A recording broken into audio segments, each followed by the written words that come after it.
கர்த்தர் ஜனங்களுக்கு எகிப்தியரின் கண்களில் தயவு கிடைக்கும்படி செய்ததினால் கேட்டதை அவர்களுக்கு கொடுத்தார்கள். இவ்விதமாய் அவர்கள் எகிப்தியரை கொள்ளையிட்டார்கள். கொள்ளையிடுவது அது சரியா தவறா? ஹலோ, கொள்ளையிடுவது சரியா தவறாங்க?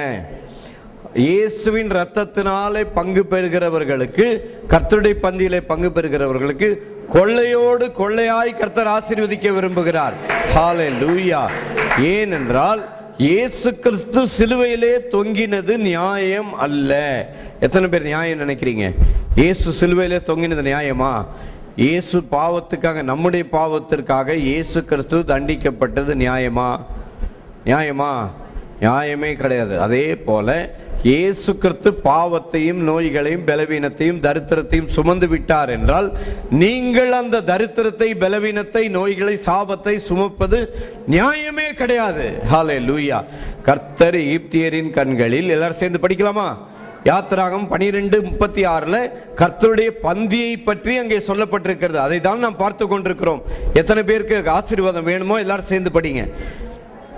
கர்த்தர் ஜனங்களுக்கு எகிப்தியரின் கண்களில் தயவு கிடைக்க பண்ணினபடியால் கேட்டதை அவர்களுக்கு கொடுத்தார்கள். இவ்விதமாய் அவர்கள் எகிப்தியரை கொள்ளையிட்டார்கள். எத்தனை பேருக்கு கொள்ள வேணும்? கொள்ள வேணும்னா யாரை துதிக்கணும்? கர்த்தரை துதித்தால் கர்த்தர் கொள்ளையோடு கொள்ளையாய் ஆசீர்வதிக்க விரும்புகிறார்.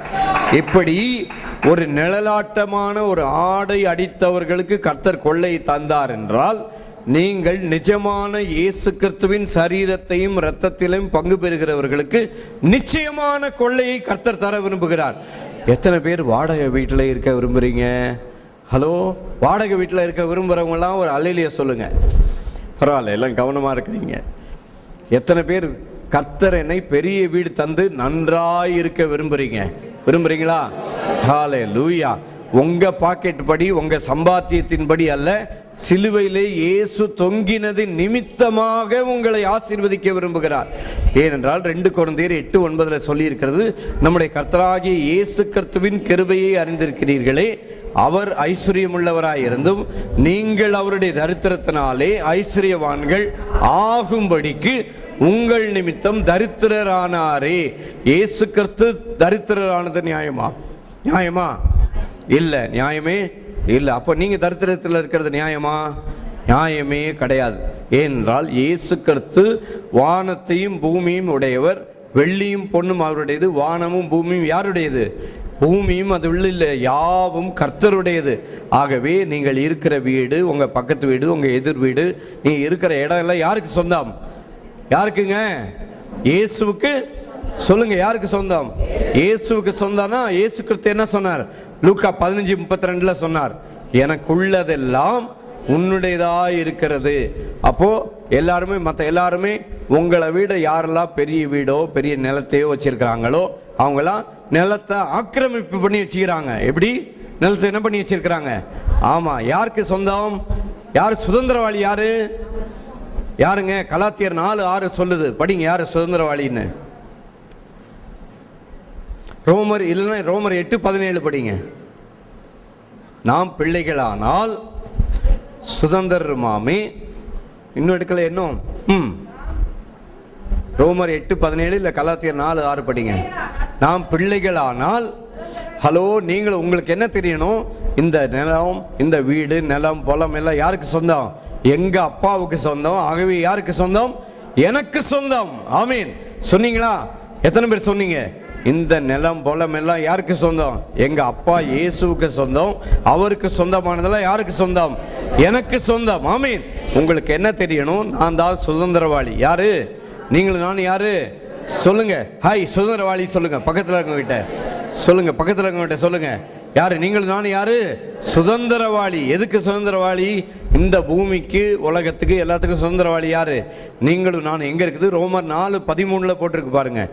உலகத்தை சுதந்திரிப்பான் என்கிற வாக்கு தத்தம் ஆபிரகாமுக்காவது அவனுடைய பிள்ளைகளுக்காவது நியாயப்பிரமாணத்தின் நீதியினால் கிடையாமல் சுவாசத்தினால் வருகிற நீதியினால் கிடைத்தது. சொல்லுங்க, கிடைத்தது. கொஞ்சம் சத்தமா சொல்லுங்க, கிடைத்தது. கிடைத்தது. ஏன் சொல்றேன்? இருக்குதோ இல்லையோ கர்த்தர் கிடைத்ததுன்னு அங்க எழுதி வச்சிருக்கிறார். அவருடைய வார்த்தை நேற்றும் இன்றும் என்றும் மாறாதது. யாருக்கெல்லாம் சொந்த வீடு இல்லாம வாடகை வீட்டில் இருக்கிறீங்களோ தமிழ்நாட்டில் இருக்கிற அத்தனை பேர் சேர்ந்து சொல்லுங்க, கிடைத்தது. என்ன கிடைத்தது? நிலம் கிடைத்தது. என்ன கிடைத்தது? நிலம். ஏன் கிடைச்சது? நீங்க இயேசுவை ஏற்றுக்கொண்ட ஆளா இருந்தீங்கன்னா எந்த சபைக்கு போறீங்களோ அங்க கர்த்தருடைய பந்தியில நீங்க பங்கு பெறுறீங்க. கர்த்தருடைய பந்தியில யாரெல்லாம் பங்கு பெறுகிறார்களோ அத்தனை பேருக்கும் கர்த்தர் கானான் தேசத்தை சொந்தமாக கொடுத்தார். ஒரு அடி நிலமாகிலும் சொந்தமில்லாமல் அடிமைத்தனத்தில் இருந்த ஜனங்களை அழைத்து கொண்டு போய் எந்த தேசத்தை கர்த்தர் கொடுத்தார்? சொல்லுங்க, பாலும் தேனும். சொல்லுங்க, பாலும் தேனும். அப்படின்னா என்ன அர்த்தம்? பால் ஓடுது, தேன் ஓடுது, அப்படி இல்லை. ஆண்டவர் தாராளமானவர். சொல்லுங்க, கர்த்தர் தாராளமானவர். இஸ்ரவேல் ஜனங்களுக்கு பாலும் தேனும் கொடுத்தார் என்றால் உங்களை என்னை ஆசீர்வதிப்பது கர்த்தருக்கு பிரியம். எத்தனை பேருக்கு ஆசீர்வாதம் வேணும்? ஹல்லேலூயா, glory, ஹல்லேலூயா. எப்படி பாலும் தேனும் ஓடுகிற கானான் தேசத்தை இஸ்ரவேல் ஜனங்களுக்கு கர்த்தர் கொடுத்தாரோ அதே போல நீங்கள் குடியிருப்பதற்கு நல்ல வீடுகளை கர்த்தர் கொடுக்க விரும்புகிறார். நீங்க டச் ஜீசஸ் சபைக்கு வருகிறவர்களா இருந்தால் நீங்கள் நானும் எப்படி வீட்டில் இருக்கணும்? எந்த வீட்டில் இருக்கணும்? பேசுங்க, எந்த வீட்டில் இருக்கணும்? நல்ல வீட்டில் இருக்கணும். சொந்த வீடா? பரவாயில்ல, நல்ல உஷாராக தான் பதில் சொல்றீங்க. எப்படி இருக்கணும்? சொந்த வீட்டில் இருக்கணும். அப்புறம் எப்படி இருக்கணும்? நல்ல வீடுகள். சொல்லுங்க, எந்த வீட்டில் இருக்கணும்? நல்ல வீடுகள். ஆமென். சொல்லுங்க, ஹல்லேலூயா. நீங்கள் ஏன் அப்படி இருக்க வேண்டும் என்றால் கர்த்தர் கல்வாரி சிலுவையிலே இயேசு கிறிஸ்து தொங்கினது நியாயமே கிடையாது. ஆனால் அவர் சொல்லுகிறார் அதுதான் நியாயம் என்று சொல்லுகிறார். என்ன நியாயம் சொல்றாரு? அவர் பாவம் இல்லாதவர், பாவம் செய்யாதவர், பாவம் அறியாதவர், நமக்காக பாவமாக்கப்பட்டபடியால் அவர் நமக்காக அது நியாயம் என்று சொல்லுகிறார். அது என்ன நியாயம்? நாம் அவருக்குள் தேவனுடைய நீதி ஆகும்படிக்கு. எங்க 2 கொரிந்தியர் 5:21 சொல்லிட்டு இருக்கிறேன். நீங்களும் நானுமே எப்படியா இருக்கிறோம்? தேவனுடைய நீதியாய் இருக்கிறோம். எல்லாரும் சேர்ந்து சொல்றீங்களா? நானே இயேசுவுக்குள் தேவனுடைய நீதியாய் இருக்கிறேன். நீங்கள் நானும் யாருடைய நீதியா இருக்கிறீங்க? உங்க சம்பாத்தியம் இல்லை, உங்க கை திறமை இல்லை, கர்த்தருடைய நீதினால் நாம் பிழைத்திருக்கிறோம். ஆமென். யாரு? நம்முடைய சக்தி இல்லை, நம்முடைய பக்தி இல்லை. யாருடைய நீதினால் பிழைத்திருக்கிறோம்? தேவாதி தேவனுடைய நீதினால் நாம் பிழைத்திருக்கிறோம். ஆமென். ஹல்லேலூயா. இப்ப அடுத்து அப்படியே தொடர்ந்து வாசிங்க. ஏசாயா 42:1 படிங்க.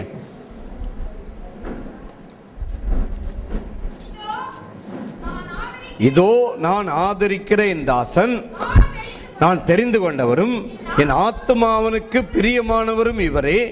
என் ஆவியை அவர் மேல் அமர பண்ணுவேன். அவர் பிரஜாதிகளுக்கு நியாயத்தை வெளிப்படுத்துவார். ஆண்டவர் இயேசு என்ன செய்வாரா? நியாயத்தை யாருக்கு வெளிப்படுத்துவாரு? இஸ்ரவேல் ஜனங்களுக்கு இல்ல. யாருக்கு நியாயத்தை வெளிப்படுத்துவாரு? பேசுங்க, யாருக்குங்க? பிரஜாதியர். யாரு? நீங்களும் நானும் தான். யாரு? புறஜாதியார். ஏசாயா 42:1 நான் படிச்சுட்டு இருக்கிறேன். சரியா? 42:1 என்ன சொல்லியிருக்குது? அவர் புறஜாதியார்களுக்கு என்ன வெளிப்படுத்துவார்? பேசுங்க. நியாயம். அவருடைய நியாயம் என்ன? அவருடைய நியாயம், நீதி எல்லாம் என்ன தெரியுமா? நீங்களும் நானும் அங்கே தரித்திரத்திலேயோ பலவீனத்திலேயோ சாபத்திலேயோ இருக்கக்கூடாது என்பது அவருடைய நியாயம். ஹல்லேலூயா. ஆண்டவர் சொன்னார் அங்கே ஏசாயா 41 அதே பக்கத்திலே 17ஆம் வசனத்தில் சொல்லி இருக்கு பாருங்க, படிங்க. சிறுமையும் எளிமையுமானவர்கள் தண்ணீரை தேடி அது கிடையாமல் அவர்கள் நாவு தாகத்தால் வரலும் போது கர்த்தராகிய நான் அவர்களுக்கு செவி கொடுத்து இஸ்ரவேலின் தேவனாகிய நான் அவர்களை கைவிடாதிருப்பேன். ஆமீன். நம்முடைய ஆண்டவர் கைவிடாதவர். சொல்லுங்க, இயேசு கிறிஸ்து கைவிடாதவர். ஆமீன். ஆண்டவர் இயேசு கைவிடாத தேவன். ஆண்டவர் சொன்னார், நான் உன்னை விட்டு விலகுவதும் இல்லை, உன்னை கைவிடுவதும் இல்லை என்று ஆண்டவர் சொன்னார். ஹல்லேலூயா.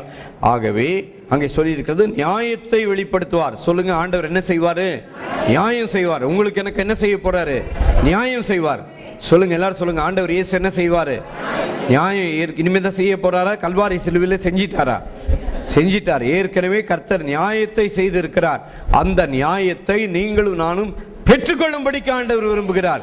நம்முடைய பக்தியினால் அல்ல, நம்முடைய சக்தியினால் அல்ல, இயேசு கிறிஸ்து கல்வாரி சிலுவையிலே செய்த புண்ணியத்தின் நிமித்தமாக அந்த நியாயத்தை நாம் பெற்றுக்கொள்ளும்படியாய் கர்த்தர் விரும்புகிறார். வாசிங்க, 4ஆம் வசனத்தை படிங்க. அது நான் ஏசாயா 42 அந்த பக்கத்தை அப்படியே வச்சுக்கிடுங்க. அவர் நியாயத்தை பூமியிலே நிலைப்படுத்தும் மட்டும் இழக்கரிப்பதும் இல்லை, பதறுவதும் இல்லை. அவருடைய வேதத்திற்கு தீவுகள் காத்திருக்கும். அவர் உங்கள் வாழ்விலும் என்னுடைய வாழ்விலும் நியாயத்தை வெளிப்படுத்துகிற தேவன். அவர் என்ன செய்கிறாராம்? தீவுகளுக்கு வெளிப்படுத்துகிறார். அதனால நீங்க சுவிசேஷம் சொல்ல போறீங்களோ இல்லையோ, கவனிங்க, ஒரு கருத்து சொல்றேன். நீங்க வட இந்தியாவுக்கு போறீங்களோ போலையோ, தீவுகளுக்கு போறீங்களோ இல்லையோ, நீங்கெல்லாம் போய் சொல்லி தான் தீவுகளுக்கு ஆண்டவர் இயேசுவை பத்தி தெரிஞ்சுதா? இல்லை. அதனால ஐயோ ஜனங்கள் அழிந்து போகிறார்களேன்னு சொல்லி நீங்க தான் என்னமோ இயேசுக்கு மேல கொடி கட்டி பறக்காதீங்க, சரியா? அதனால கொடி கட்டி பறக்காதீங்க. நமக்காக ஜீவன் தந்தது யாரு? இயேசு கிறிஸ்து ஜீவனை தந்து அவரே திறப்பின் வாசலிலே நின்றார். அதனால திறப்பின் வாசல்ல நீ நில்லு, நீ நில்லு, நான் நில்லுன்னு சொல்லி இந்த ஏமாத்தல்கெல்லாம் தயவு செய்து ஏமாந்து போகாதீங்க. திறப்பின் வாசல்ல நின்றது யாரு?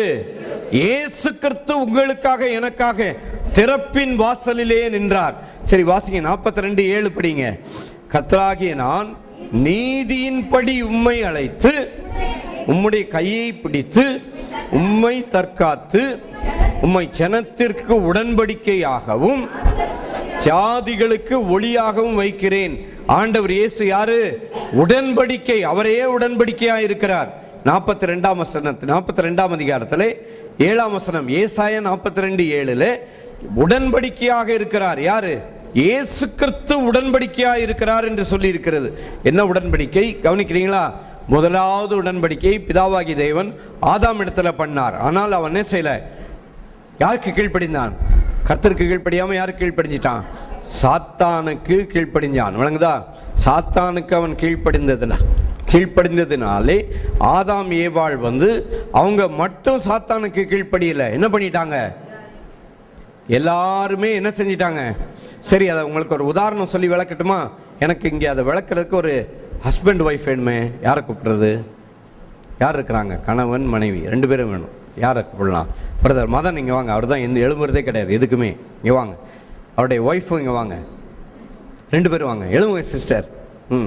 சர்ச்சுக்கு வந்தால் கொஞ்சம் நல்லா ட்ரெஸ் பண்ணி வாங்க. ஆமாம், ஏன்னா எந்த நேரத்தில் சாட்சி சொல்கிறதுக்கு எல்லாத்துக்கும் ரெடியாக இருக்கணும். ரைட், வாங்க. ஒரு உதாரணத்துக்கு இப்படி வாங்க.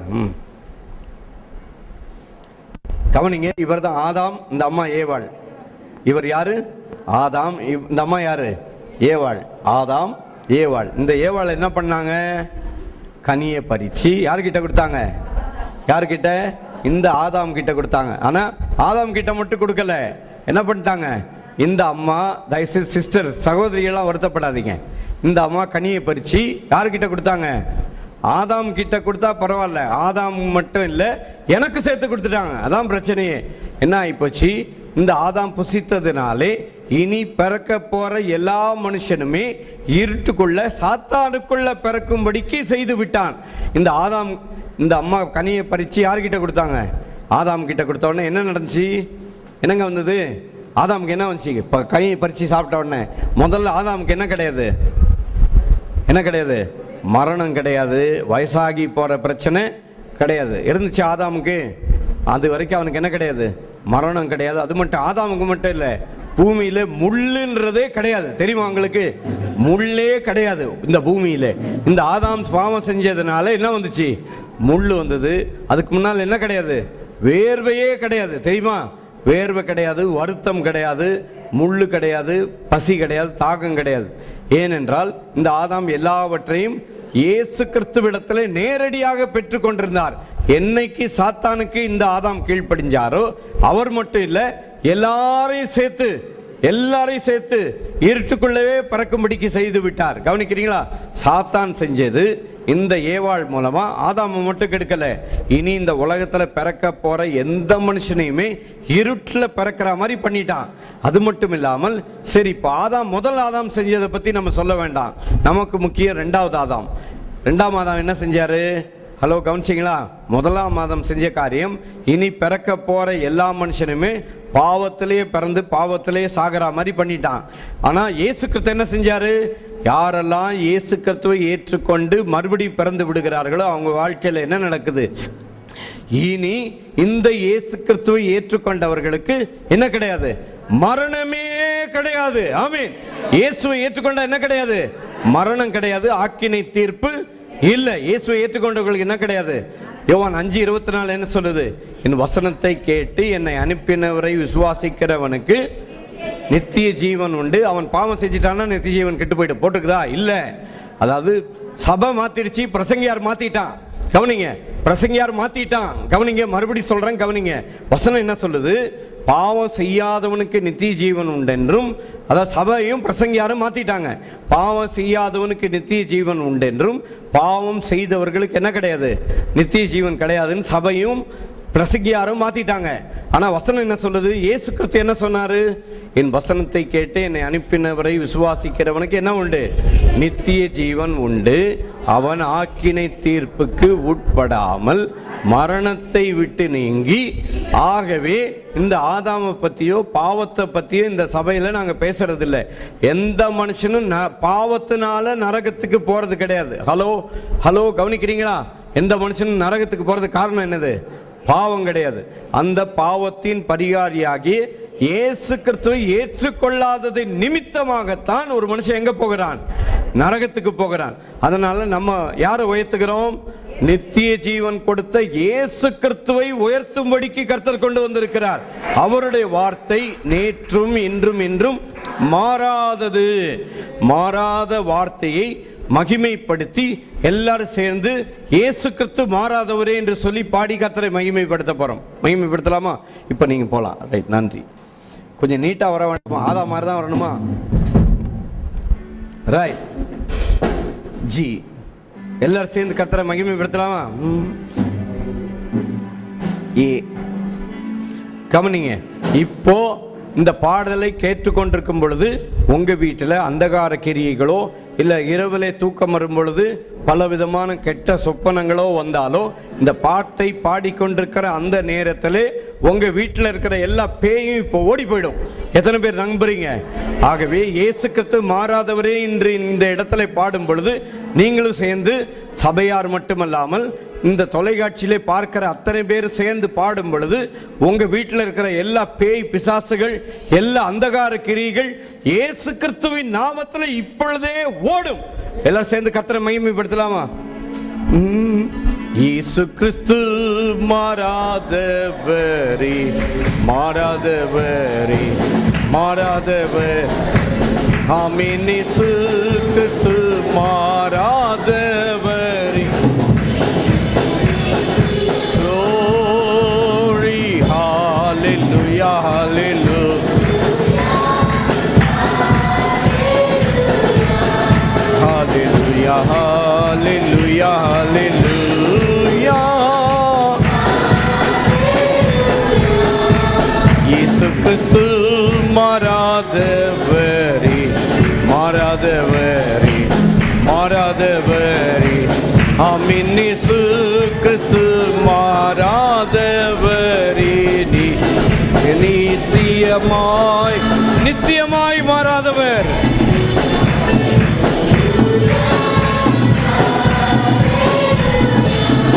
Hallelujah, hallelujah, hallelujah. இயேசு கிறிஸ்து மாறாதவரே, மாறாதவரே, மாறாதவரே. ஆமென். இயேசு கிறிஸ்து மாறாதவரே.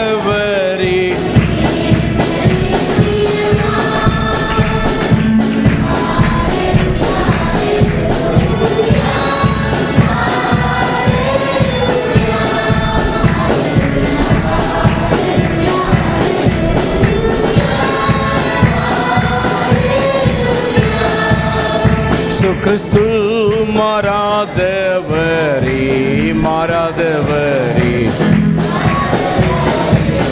ஆமென். இயேசு கிறிஸ்து மாறாதவரே, மாறாதவர்.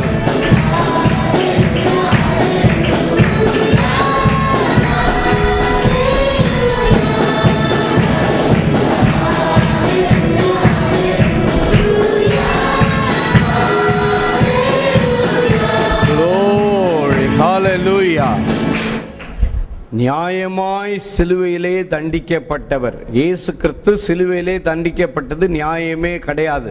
ஆகவே நீங்களும் நானும் தண்டிக்கப்படுவதோ பாவத்தின் விளைவுகளை சந்திப்பதோ நியாயமே கிடையாது.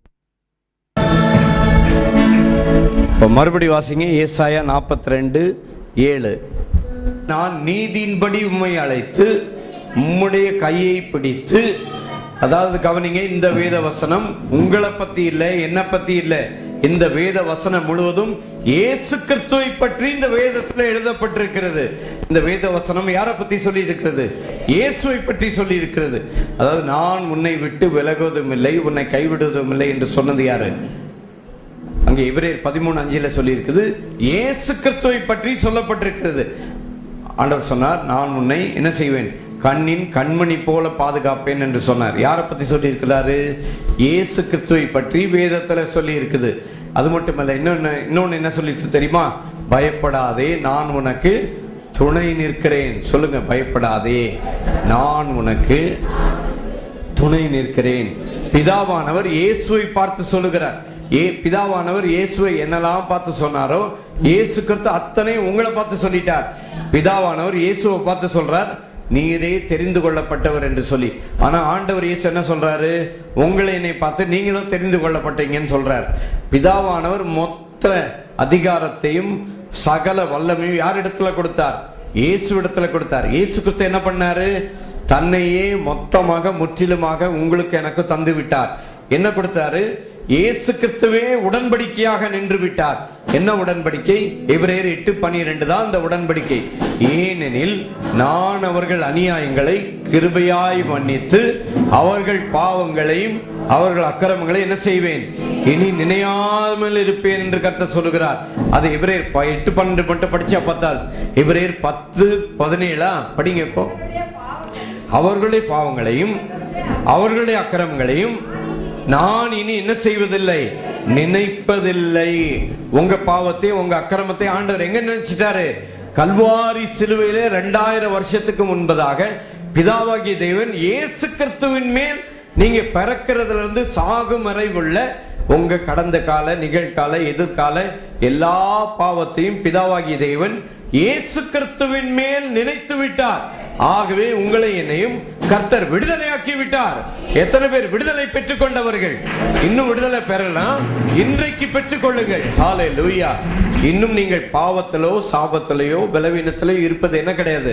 கடன் பிரச்சனையிலே நீங்கள் இருப்பது நியாயமே கிடையாது. சொல்லுங்க, சாபத்தில் இருப்பது நியாயம் இல்லை. இயேசு சிலுவையில் தொங்கினது நியாயமா? நியாயம் கிடையாது. அப்ப நீங்களும் நானும் சாபத்தில் இருக்கிறதோ பிரச்சனையில் இருக்கிறதோ நியாயமா? நியாயமே கிடையாது. இயேசு என்ன செஞ்சிட்டாரு? சிலுவையிலே சுமந்து தீர்த்ததை நான் சுமக்க வேண்டிய அவசியம் இல்லை. ஏனென்றால் அவரே உடன்படிக்கையாக என்ன நடந்தது? பிதாவாகிய தேவன் ஆதாம் இடத்துல உடன்படிக்கை பண்ணாரு. முதல் ஆதாம் கிட்ட அந்த உடன்படிக்கை கெட்டு போச்சு. இரண்டாவது ஆதாமாகிய இயேசு கிறிஸ்துவிடத்திலே உடன்படிக்கை பண்ணார். என்னது? இயேசு கிறிஸ்து சொன்னார், புஸ்தக சுருளில் என்னை குறித்து எழுதி இருக்கிறது, இதோ உம்முடைய சித்தத்தின்படி செய்ய வருகிறேன். இப்ப எபிரேயர் 10:15 படிங்க. 10:20 படிங்க.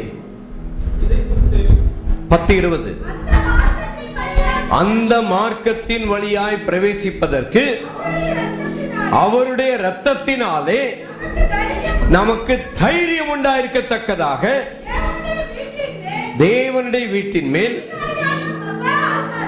அதிகாரியான பிரதான ஆசாரியர் நமக்கு ஒருவர் இருக்கிறார். தமது மாம்சமாகிய திரையின் வழியாக இயேசு கிறிஸ்துவின் ரத்தம் ஒரே தரம் பலியிடப்பட்டதுனாலே எபிரேயர் 10:10 அந்த சித்தத்தின்படி நாம் பரிசுத்தமாக்கப்பட்டிருக்கிறோம். உங்களை என்னை ஆண்டவர் இயேசு கிறிஸ்து அவருடைய ரத்தத்தினாலே பரிசுத்தமாக்கி இருக்கிறார். பரிசுத்தமாக்கப்பட்ட பரிசுத்தவான்கள் எல்லாரும் கரங்களை தட்டி கர்த்தரை மகிமைப்படுத்துவோம். ஹல்லேலூயா. உங்களை என்னை ஆண்டவர் இயேசு கிறிஸ்து அவருடைய நியாயத்தின்படி அவருடைய நீதியின்படி பரிசுத்தமாக்கி இருக்கிறார். இயேசு கிறிஸ்துவை ஏற்றுக்கொண்ட எத்தனை பேர்களோ அத்தனை பேர்களையும் பாவங்கள் நீங்க அவர்களை சுத்தமாக்கி இருக்கிறார். உங்களை என்னை ஆண்டவர் என்ன செஞ்சிருக்கிறாரு? சுத்தமாக்கி பரிசுத்தமாக்கி இருக்கிறார். ஆகவே அவருடைய நியாயத்தின்படி கர்த்தர் உங்களை என்னை ஆசீர்வதிக்க விரும்புகிறார்.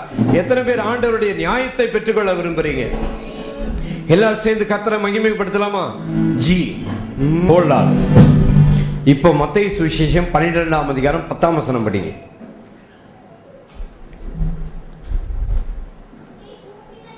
அங்கே சூம்பின கையுடைய ஒரு மனுஷன் இருந்தான். அப்பொழுது அவர் மேல் குற்றம் சாட்டும்படிக்கு ஓய்வு நாளில் சொஸ்தமாக்குகிறது நியாயமா என்று கேட்டார்கள்.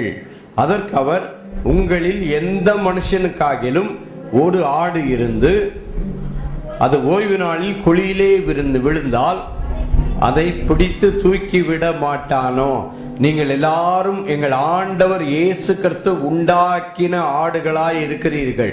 ஆகவே உங்கள் வாழ்விலே நீங்கள் குழியிலே விழுந்தாலோ இல்ல தரித்திரத்திலோ சாபத்திலோ பலவீனத்திலோ இருந்தாலோ இப்பொழுது இயேசு கிறிஸ்து விடுவிக்க விரும்புகிறார். அவர் சொல்ற காரியம் என்ன? நீங்கள் தரித்திரத்தில் இருக்கிறது சொஸ்தமாக்குகிறது நியாயமா? ஹலோ ஹலோ கவனிங்க. சொஸ்தமாக்குகிறது நியாயமா? நியாயமா நியாயம் இல்லையா? இயேசு கிறிஸ்துவுக்கு நியாயம் என்னது? நீங்களும் நானும் சுகமாய் இருப்பது அவருக்கு நியாயம். நீங்களும் நானும் ஐஸ்வர்யமாய் இருப்பது அவருக்கு நியாயம். இங்கே சொல்லி இருக்கிறது, ஆடு குழியிலே விழுந்தால் தூக்கி விட மாட்டானோ? நீங்கள் நான் யாரு? என் ஆண்டவர் இயேசு கிறிஸ்துவுடைய ஆடுகளாய் இருக்கிறோம். ஹல்லேலூயா. நாம் அவருடைய மேய்ச்சலின் ஜனங்களும் அவருடைய கைக்குள்ளான ஆடுகளுமாமே என்று சங்கீதம் 95 சொல்லி இருக்கிறது. விளங்குதா? அதாவது ஆண்டவர் சொல்றார், உங்களில் ஒரு மனுஷனுக்கு ஒரு ஆடு இருந்து அது குழியில் விழுந்தால் அதை பிடித்து தூக்கி விட மாட்டானோ? அதாவது உங்க வாழ்விலே, உங்க குடும்பத்திலே, நீங்க வேலை செய்யற இடத்துலயோ உங்க குடும்பத்திலேயோ நீங்கள் எந்த பிரச்சனையிலையோ சாபத்திலேயோ தரித்திரத்திலேயோ இருப்பது என்ன கிடையாது? நியாயமே கிடையாது. ஆண்டவர் இயேசு கிறிஸ்துவின் நியாயம் என்ன? உன்னுடைய பாவம் தரித்திரம் எல்லாவற்றையும் கல்வாரி சிலுவையிலே இயேசு சுமந்து விட்டார். ஆகவே நீங்கள் சுமக்க வேண்டிய அவசியம் இல்லை. சொஸ்தமாக்குகிறது நியாயமா? ஓய்வுனா என்னங்க அர்த்தம்? ஓய்வுனா இளைப்பாறுதல். சொல்லுங்க, ஓய்வுனா என்னது? இளைப்பாறுதல் யார் இடத்துல இருக்கிறது? இயேசுதான். யாரு இளைப்பாறுதலை கொடுக்கிறவர்? யாரு? நீங்க எந்த யோகா பண்ணாலும் உனக்கு இளைப்பாறுதல் கிடையாது. எங்க இளைப்பாறுதல் உண்டு? இயேசு கிறிஸ்துவிடத்தில் மட்டுமே இளைப்பாறுதல் உண்டு. ஆகவே அவர் சொல்லுகிறார், நீங்கள் சுகமாய் இருப்பது நியாயம். ஆகவே நீங்கள் பலவீனத்திலே தரித்திரத்திலே இருப்பது என்ன கிடையாது? நியாயமே கிடையாது. ஆமே, நம்புறீங்களா? நீங்க பலவீனத்தில் இருப்பது என்ன கிடையாது? நியாயமே கிடையாது. ஒருவனுக்கு 100 ஆடு இருந்து 100 ஆடு இருந்து ஒண்ணு காணாம போனா என்ன செய்வாரு? 99 விட்டுட்டு ஒன்ன தேடி போவாராம். என்னுடைய ஆண்டவர் அவ்வளவு நல்லவர். உங்களை தேடி உங்க வீட்டுக்குள்ளாக இன்றைக்கு உங்களுக்கு இந்த நல்ல செய்தியை கர்த்தர் கொடுத்து கொண்டிருக்கிறார். ஹல்லேலூயா. கர்த்தர் உங்களை விடுதலையாக்க விரும்புகிறார். ஹல்லேலூயா. கர்த்தர் உங்களுக்கு அற்புதம் செய்ய விரும்புகிறார். கர்த்தர் உங்களை ஆசீர்வதிக்க விரும்புகிறார். Glory. Hallelujah. Thank you Lord Jesus. Glorify your name. Glorify your name. Glorify your name in all the earth. Glorify your name. Glorify your name. Glorify your name in all the earth. Glorify your name. Glorify your name. Glorify your name in all the earth. Right. இப்போ mark சுவிசேஷம் 2:13 படிங்க.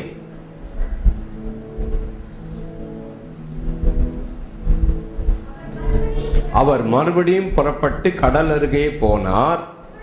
அப்பொழுது ஜனங்கள் எல்லாரும் அவரிடத்தில் வந்தார்கள். ஜனங்கள் எல்லாரும் என்ன செய்தார்கள்? கவனிக்கிறீங்களா? எங்கெல்லாம் இயேசு போனாரோ அவர் இஸ் நாட் அன்அப்ரோச்சபிள். ஆண்டவர் இயேசு கிட்ட போக முடியாதபடிக்கு கடினமான தெய்வம் கிடையாது. ஜனங்கள் எல்லாரும் அவரிடத்தில் என்ன செய்தார்கள்? வந்தார்கள். இயேசு கிறிஸ்து எந்த இடத்துல தெரியுமா ரொம்ப சந்தோஷமா இருந்தாரு? அவரை பார்த்து சொன்னாங்க, இவர் யாரு? ஆயக்காரருக்கும் பாவிகளுக்கும் சிநேகிதன். ஆண்டவர் யாரு? ஆண்டவருக்கு ஒரு பேர் சொன்னாங்க. என்ன பேரு? ஆயக்காரருக்கும் யாருக்கு? பாவிகளுக்கு சிநேகிதன். இயேசுவை பார்த்து சொன்னாங்க, யார் அவரு? பாவிகளுக்கு சிநேகிதன். லூக்கா சுவிசேஷம் 15:2-3 சொல்லி இருக்கு பாருங்க. அவர் யாரு? அவர் பாவியான மனுஷரிடத்தில் தங்கும்படி போனார். ஆண்டவர் இயேசு எங்க இருக்க விரும்பினாரு? பாவிகளோடும் அவர்களோடு கூட சேர்ந்து இருந்து, இவர் பாவம் இல்லாதவர், பாவம் செய்யாதவர், பாவம் அறியாதவர். ஹல்லேலூயா. இந்த இயேசு கிறிஸ்து உங்களையும் என்னையும் விடுதலையாக்கும்படி, பாவம் அறியாத இயேசு கிறிஸ்து நமக்காக பாவமாக்கப்பட்டபடியால் நீங்களும் நானும் பாவத்தில் இருக்க வேண்டிய அவசியமே கிடையாது. இயேசு கிறிஸ்து நம்மை விடுதலையாக்கி விட்டார். ஆமென். ஹல்லேலூயா. நம்முடைய ஆண்டவர் விடுதலை கொடுக்கிற தேவன். ஓய்வு நாளில், ஓய்வு என்று சொன்னாலே இளைப்பாறுதல். ஆண்டவர் இயேசு என்ன கொடுக்க விரும்புகிறார்? இளைப்பாறுதல். அந்த இளைப்பாறுதலை அந்த மனுஷனுக்கு கொடுப்பதற்கு எல்லாரும் பல்ல கடிச்சு பார்த்துக்கிட்டு இருக்கிறான். இந்த ஆள் எல்லாரையும் சுகமாக்குறாரு. அதுவும் என்னைக்கு சுகமாக்குறாரு? ஓய்வு நாள்ல. ஆண்டவர் இயேசு யார்கிட்ட ரொம்ப கடுமையா பேசினார் தெரியுமா? பரிசேயர்கிட்டையும் சதுசேயர்கிட்டையும் தான். ஆனா பாவிகளிடத்துல என்ன செய்யல? எப்பா சகை சீக்கிரம் வா, நான் உன் வீட்டுக்கு வரேன்னு சொன்னாரு. பரிசேயனை பார்த்து நான் உன் வீட்டுக்கு வரேன்னு சொல்லல. யாருக்கிட்ட சொன்னாரு? பாவிகளிடத்துல தங்குபடிக்கு போனார். ஆண்டவர் இயேசு ஜனங்கள் எல்லாரும் அவரிடத்தில் வந்தார்கள் என்று மார்க்கு சுவிசேஷம் 2:13 சொல்லி இருக்குது. அது மட்டுமல்லால் மார்க்கு சுவிசேஷம் 2:2 படிங்க. இப்போ வாசலுக்கு முன்னும் பின்னும் இடம் போகாதபடிக்கு அநேகர் கூடி வந்தார்கள். அவர் வீட்டில் இருக்கிறார் என்று ஜனங்கள் கேள்விப்பட்டார்கள். இயேசு ஒரு வீட்டில் இருக்கிறார் சொன்னா ஜனங்க என்ன செஞ்சிருவாங்க? அந்த வீடு ஃபுல்லா நிரம்பி தேடி வந்துருவாங்க. அதே போல இயேசு கிறிஸ்து இன்றைக்கு உங்கள் வாழ்விலே உங்களை தேடி வந்திருக்கிறார். ஆண்டவர் சொல்றார், நீங்கள் தரித்திரத்தில் இருப்பது, சாபத்தில் இருப்பது, பலவீனத்தில் இருப்பது என்ன கிடையாது? நியாயமே கிடையாது. அந்த சூம்பின கையுடைய மனுஷனை பார்த்து ஆண்டவர் சொன்னார், எழுந்து நில் என்று சொன்னார். அது மட்டும் இல்லாமல் உன் கையை நீட்டு என்றார். உங்களுக்கு என்னென்ன பலவீனம் இருக்கிறதோ அந்த இடத்துல இப்பொழுது கையை வைத்துக் கொள்ளுங்கள். என் ஆண்டவர் இயேசு இப்பொழுது உங்களை சுகமாக்குவார். ஹல்லேலூயா. எல்லா பலவீனங்களும், எல்லா அந்தகார கிரியைகளும் இயேசு கிறிஸ்துவின் நாமத்திலே இப்பொழுதே நீங்கி, இயேசு கிறிஸ்துவின் நாமத்திலே எல்லாரும் சுகத்தை பெற்றுக் கொள்ளுங்கள். Glory, hallelujah. எல்லாரும் சேர்ந்து கர்த்தரை மகிமைப்படுத்தலாமா? Hallelujah, hallelujah,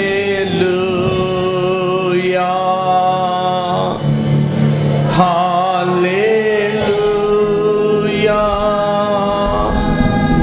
hallelujah.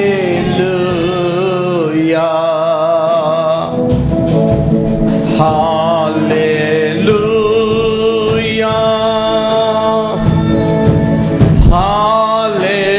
hallelujah. Worship Him.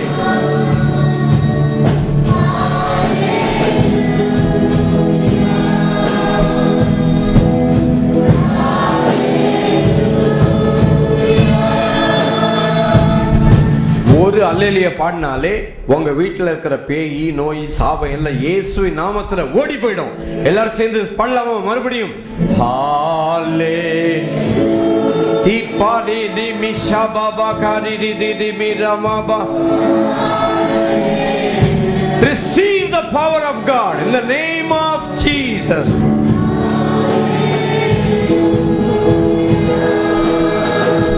இது ஆண்டவர் இயேசு கிறிஸ்துவுடைய வல்லமை உங்கள் சரீரத்தை தொட்டு உங்களை விடுதலையாக்கும். அல்லேலூயா. எல்லாரும் சேர்ந்து கர்த்தரை மகிமைப்படுத்துவோம். That's right. Amen. Glory to the Lamb of God.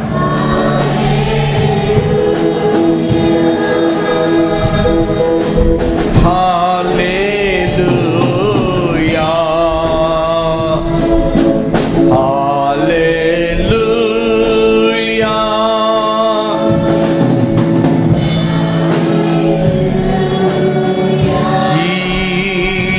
Jesus.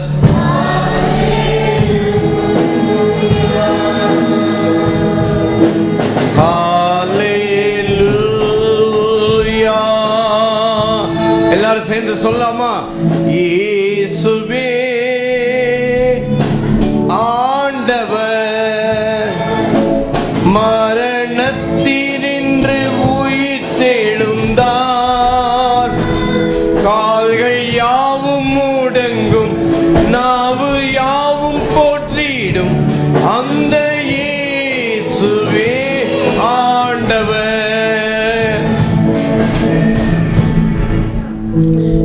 மனுஷன் பரலோகத்துக்கு போறதுக்கு கண்டிஷன் என்ன? ஒரு மனுஷன் அதாவது செத்து போனதுக்கு அப்புறம், கவனிங்க நல்லா கேளுங்க, செத்து போனதுக்கு அப்புறம் மறுபடியும் நாயா பிறக்கிறது, பூனையா பிறக்கிறது, எலியா பிறக்கிறது, கர்ப்பாம்பூச்சியா பிறக்கிறது, அப்புறம் காக்காவை பிறக்கிறதா? அப்புறம் நீ எத்தனை கா கா கா கான்னு கத்துனாலும் செத்து போன ஆள் திரும்பி மறுபடியும் வரப்போறதில்ல. கவனிச்சிங்களா? ஹலோ, கா கா கான்னு சொல்லிட்டு அடிக்கடி நான் சத்தம் கேட்கும். நம்ம வீடு மாடியில் இருக்குது பாருங்க, சத்தம் போடுவாங்க. என்னவா? செத்து போன ஆளுக்கு சோறு கொடுக்குறாங்களாம். நீ எத்தனை காக்கா சத்தம் போட்டாலும் செத்து போனதுக்கு அப்புறம் மறுபடியும் நீ உயிரோட வர முடியாது. சரியா? நீ செத்து போனதுக்கு அப்புறம் எங்க போகணும்? கர்த்தரிடத்திலே நீ போக வேண்டும் என்றால் என்ன செய்யணும்? என்னங்க செய்யணும்? இயேசு கிறிஸ்துவ என்ன செய்யணும்? நீ பாவம் செய்யாததுனால, நீ நல்லவனா இருக்கிறதுனால நித்திய வாழ்வு கிடையாது. இயேசுவை ஏற்றுக்கொண்டால் மட்டுமே என்ன உண்டு? நித்திய ஜீவன் உண்டு. இயேசு இல்லைன்னா உனக்கு என்ன கிடையாது? நித்திய ஜீவன் கிடையவே கிடையாது. விளங்குதா? நித்திய ஜீவன் யார் இடத்துல இருக்கிறது? தேவன் தம்முடைய ஒரே பேரான குமாரனை விசுவாசிக்கிறவன் எவனோ, எந்த கந்தசாமி குந்தசாமியா இருந்தாலும் சரி, அவன் என்ன செய்வான்? கெட்டு போகாமல் நித்திய ஜீவனை அடையும்படிக்கு அவரை தந்தருளி. சரி, இப்ப எதுக்காக இதை நிறுத்தி சொல்லிட்டு இருக்கிறேன்? ஒரு விஷயம் இருக்குது. என்னன்னா, நிறைய பேர் ஊழியம் செய்யறேன்னு இங்க ஓடுறேன் அங்க ஓடுறேன்னு பெரிய பெரிய கதை சொல்லிட்டு இருக்கிறாங்க. என்ன செஞ்சாங்களாம்? ஊழியம் செய்யறாங்களாம். நீ ஊழியம் செஞ்சியே எத்தனை பேரை இயேசுவே ஆண்டவர்னு சொல்ல வச்சே நீ? விளங்குதா? ஒரு மனுஷன் பரலோகத்துக்கு எப்படிங்க போக முடியும்? எப்படி கண்டிஷன் என்ன? ஒரு மனுஷன் ரட்சிக்கப்பட்டதுக்குரிய நிபந்தனை என்ன? கோயிலுக்கு வா, அதானே? அப்படியா? எந்த ஒரு ஆளை பார்த்தாலும் என்ன சொல்லுவாங்க நம்ம ஆளுங்க? ஊழியம் செஞ்சுட்டு எங்க வா? கோயிலுக்கு வா. முதல்ல அந்த மனுஷனை பிடிச்சி, டேய், இப்போ இயேசுவே என் உள்ளத்தில் வாரும். உள்ளத்துல இயேசு வந்துட்டாருன்னா அதுக்கப்புறம் வெளியே போகவே மாட்டாரு. நீ உன் வாழ்க்கையில வெளிச்சம் வந்துச்சுன்னா அதுக்கப்புறம் என்ன கிடைக்கும்? என்ன வராது? இருட்டு வரவே வராதுன்னு சொல்லி எத்தனை பேரை இயேசுவை ஏத்துக்க வச்ச கேளுங்க. சரிதானா? உங்ககிட்ட வந்துட்டு நாங்க அங்க ஊழியத்துக்கு போனோம், இங்க ஊழியத்துக்கு போனோம், அந்த கிராமத்துக்கு போனோம், இந்த கிராமத்துக்கு போனோம், பெரிய கதை பேசினானுங்கன்னா அவனுங்க கிட்ட கேளுங்க. யார்? அது மட்டும் இல்ல, அந்த கிராமம் இந்த கிராமம் இல்ல, எங்க போறாங்களாம்? இங்க இருந்து வட இந்தியா போறான். போயிட்டு அது போறது மட்டும் இல்ல, என்கிட்ட காசு வாங்கிட்டு போறான். என்கிட்ட வந்து, எப்பா வட இந்தியாவுக்கு போறேன், எனக்கு என்ன கொடு, 5000 ரூபா கொடுன்னு சொல்லி கேட்கறாங்க என்கிட்ட. சரி, ஏதோ இயேசுநாதர் பேரை சொல்றாங்களேன்னு நானும் கொடுத்துடுறது. சரி போ அப்படின்னுட்டு. சரி, நீ போறியே, அங்க எத்தனை பேரை இயேசு கிறிஸ்துவை ஏற்றுக்கொள்ளும்படிக்கு ஜெபம் சொல்லி கொடுத்தீங்க? புரியுதா நான் சொல்றது? நீ எங்க போய் ஊழியம் செஞ்சாலும் இயேசு கிறிஸ்துவை ஒரு மனுஷன் ஏற்றுக்கொள்ளலன்னா என்ன கிடையாது? பிரயோஜனமே கிடையாது. ஒரு மனுஷன் ரட்சிக்கப்பட்டதுக்கு நிபந்தனை என்ன? என்னங்க நிபந்தனை? கோயிலுக்கு வரணுமா? என்ன செய்யணும்? வசனத்தை படிங்க. ரோமர் 10:9-10 படிங்க. கர்த்தராகிய இயேசுவை நீ உன் வாயினாலே அறிக்கையிட்டு தேவன் அவரை மரித்தோரிலிருந்து எழுப்பினார் என்று உன் இருதயத்திலே விசுவாசித்தால் என்ன செய்வாய்? ரட்சிக்கப்படுவாய். கவனிக்கிறீங்களா? இந்த சுவிசேஷத்தை பத்தி சொன்னதுனால மறுபடியும் இன்னொரு குறிப்பு நான் சொல்றேன். அது நம்ம ஊர்ல நிறைய என்ன இருக்குது? இங்க இருந்து வட இந்தியாவையும் தீவுகளையும் அங்கேயும் இங்கேயும் எங்கெல்லாமோ போய் சந்திக்கிறாங்களாம். ஆனா ஆண்டவர் என்ன சொல்றாரு? ஏசாயா புத்தகம் 42ஆம் அதிகாரத்துல, இயேசு கிறிஸ்துவின் சத்தத்தை தீவுகள் கேட்கும். நீ போய் தீவுக்கு போய் சொல்றியோ இல்லையோ, தீவுகள் என்ன செய்யும்? இயேசு கிறிஸ்துவின் சத்தத்தை கேட்கும். ஆண்டவர் சொன்னார், நீங்கள் உலகமெங்கும் போய் சர்வ சிருஷ்டிக்கும் சுவிசேஷத்தை பிரசங்கித்து என்ன செய்யுங்கள்? பிதா குமாரன் நாமத்தினாலே கர்த்தராகிய இயேசு கிறிஸ்துவின் நாமத்தினாலே என்ன செய்யுங்கள்? ஞான ஸ்நானம் கொடுங்கள் என்று சொல்லி ஆண்டவர் சொன்னார். அதாவது நீ போய் ஊழியம் செய்யி, ஞான ஸ்நானம் கொடு, அவங்களுக்கு வந்து உபதேசம் பண்ணுன்னு சொன்னாரு. ஆனா இங்க இருந்து என்ன செய்யறாங்க? கவனிக்கிறீங்களா? நம்ம தமிழ்நாட்டு வழக்கத்தை சொல்றேன். என்ன செய்யணும்? இங்க இருந்து ஒரிசா போகணும். ஒரிசா பிரதர் ஒருத்தர் இங்க உட்கார்ந்து இருக்கிறார். இங்க இருந்து இங்க வட இந்தியாவுக்கு போறதுக்கு காசு கொடுன்னு சொல்லி வாங்கிட்டு போவாங்க. இந்த பழக்கம் பைபிள்ல இருக்குதா? ஹலோ, கவனிக்கிறீங்களா? இந்த பழக்கம் பைபிள்ல இருக்குதா? எல்லாம் திட்டுவாங்க, மிஷினரி ஆளுங்க எல்லாம் திட்டுவாங்க. டேய், நீ தான் காசு கொடுக்கலன்னா ஏன் இதெல்லாம் சொல்லி கொடுக்குறேன்னு கேட்பாங்க. கவனிக்கிறீங்களா? இந்த பழக்கம் வேதத்துல கிடையாது. பவுல் அப்போஸ்தலனோ பேதுருவோ பிலிப்போ பர்தலமேயுவோ தோமாவோ என்ன செய்யல? அங்க எருசலேம்ல இருந்து சப்போர்ட் வாங்கிட்டு இந்தியாவுக்கு வரல. வேதத்துல யாருமே சப்போர்ட் வாங்கிட்டு எங்கேயும் ஊழியத்துக்கு போல. என்ன பண்ணாங்க? எருசலேம்ல இருந்து வெளியே ஊழியத்துக்கு போயிட்டு அங்கிருந்து பணத்தை கலெக்ட் பண்ணி யாருக்கு அனுப்புனாங்க? எருசலேமுக்கு அனுப்புனாங்க. நீ ஊழியம் செய்ய விரும்பினா எங்க போய் ஊழியம் செய்ய? இஸ்ரவேல்ல போய் ஊழியம் செய்ய. வட இந்தியாவுக்கு ஓடாத, எங்க போய் ஊழியம் செய்ய? இஸ்ரவேல் தேசத்துல போயிட்டு இப்ரேய மொழியை கத்துக்கிட்டு அங்க போய் ஊழியம் செய். அதனால வட இந்தியாவுக்கு போறோம், நாங்க அங்க போறோம், இங்க போறோம் அப்படின்னு சொல்லிட்டு இங்க வந்து காசு கேட்காதீங்க. வேதத்துல சொல்லப்பட்ட முறைமை என்னது? பவுல், பிலிப்பு இவங்கெல்லாம் என்ன பண்ணாங்க? எருசலேம்ல இருந்து போயிட்டு பவுல் சொல்றார், நான் எருசலேமுக்காக என்ன செய்தேன்? வெளியே கொள்ளையடித்தேன் என்று சொல்லுகிறார். ஆகவே என்ன செய்யுங்க? சுவிசேஷம் ஊழியம் செஞ்ச என்ன செய்யணும்? கர்த்தரை நம்பி துணிந்து தைரியமாய் போய் அவருடைய வல்லமையை வெளிப்படுத்தி போற இடத்துல போய் பணத்தை கலெக்ட் பண்ணி எங்க அனுப்புங்க? தமிழ்நாட்டுக்கு அனுப்புங்க. என்ன பாஸ்டர் இப்படி நடக்குமா அப்படின்னு சொல்லி இங்க இருக்கிற தம்பி எரேமியா கேட்பார். எங்க இருக்கிறாரு? ஒரிசாவில இருந்து வந்திருக்கிறார். ஆனா வேதத்துல சொல்லப்பட்ட முறை அப்படிதான். அதனால நீ எப்படி நடைமுறையில என்ன இருக்குதுன்றதெல்லாம் என்கிட்ட சொல்லாதீங்க. வேதத்துல என்ன சொல்லி இருக்குது? என்ன பண்ணாங்க? பிலிப்பு, பேதுருலாம் என்ன பண்ணாங்க? சமாரியாவுக்கு போகும்போது எருசலேம்ல இருந்து கலெக்ட் பண்ணாங்களா? இங்க இருந்து சப்போர்ட் பண்ணு, எனக்கு மாசம் மாசம் பணம் அனுப்பு, சம்பளம் அனுப்பு, நான் எங்க இருக்கிறேன்? சமாரியால போய் நான் ஊழியம் செய்யறேன், மக்கதோனியால போய் ஊழியம் செய்யறேன், அதனால எனக்கு பணம் அனுப்புன்னு சொல்லி அவங்க சொல்லல. என்ன செய்தார்கள்? இயேசு கிறிஸ்துவை நம்பி அவர்கள் போய் ஊழியம் செய்தார்கள். சரி, இப்ப குறிப்புக்கு வந்துடுறேன், அதை விட்டுறக்கூடாதுல்ல. என்ன குறிப்பு? மறுபடியும் வாசிங்க. என்ன பண்ணோம்? இயேசுவே ஆண்டவர். நான் அதில் தான் நிக்கிறேன். இன்னும் எதுல இருக்கிறேன்? இயேசுவே ஆண்டவர்ல நின்றுட்டு இருக்கிறேன். யார் ஆண்டவர்? யாரு அப்படின்னா என்ன அர்த்தம்? இயேசுதான் கடவுள். இயேசுதான் யாரு? தெய்வம். யாரு? நம்முடைய தேவனாகிய கர்த்தர் ஒருவரே தேவன். சொல்லுங்க, நம்முடைய, எல்லாரும் சேர்ந்து சொல்லுங்க, நம்முடைய தேவனாகிய கர்த்தர் ஒருவரே தேவன். அவர் யாரு? சொல்லுங்க, அவர் யாரு?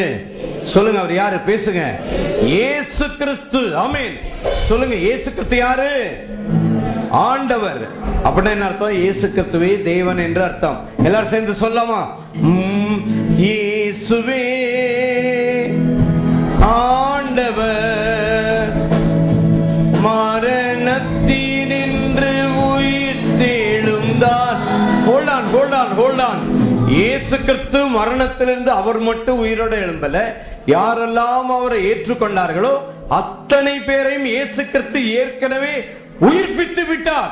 உயிர்ப்பிக்கப்பட்ட எல்லாரும் கரங்களை தட்டி கர்த்தரை மகிமைப்படுத்துங்க. நீங்களும் நானும் உயிர்ப்பிக்கப்பட்டவர்கள். எல்லாரும் சேர்ந்து, உயிர்ப்பிக்கப்பட்ட எல்லாரும் சேர்ந்து இயேசுவே ஆண்டவர் பாடலாமா? இயேசுவே ஆண்டவர், மரணத்தினின்று உயிர் தெழுந்தார். கால்கள் யாவும் முடங்கும், நாவு யாவும் போற்றிடும் அந்த இயேசுவே ஆண்டவர். இயேசுவே சொல்லுங்க எல்லாரும். ஆண்டவர், மரணத்தினின்று உயிர் தெழுந்தார். கால்கள் யாவும் முடங்கும். Glory, hallelujah. ஹலோ, கவனிங்க. இன்னும் உங்களுக்கு நீங்க பரலோகம் போவன்ற நம்பிக்கை இல்லைன்னா இப்ப என்ன சொல்லுங்க? எல்லாரும் சேர்ந்து சொல்லுங்க. நீங்களும் சொல்லுங்க, டெலிவிஷன்ல பாக்குறவங்களும் சேர்ந்து சொல்லுங்க. ஆண்டவரே இயேசுவே என் உள்ளத்திலே வாரும். ஆண்டவரே உம்முடைய இரத்தத்தினால் என்னை சுத்தமாக்கும்.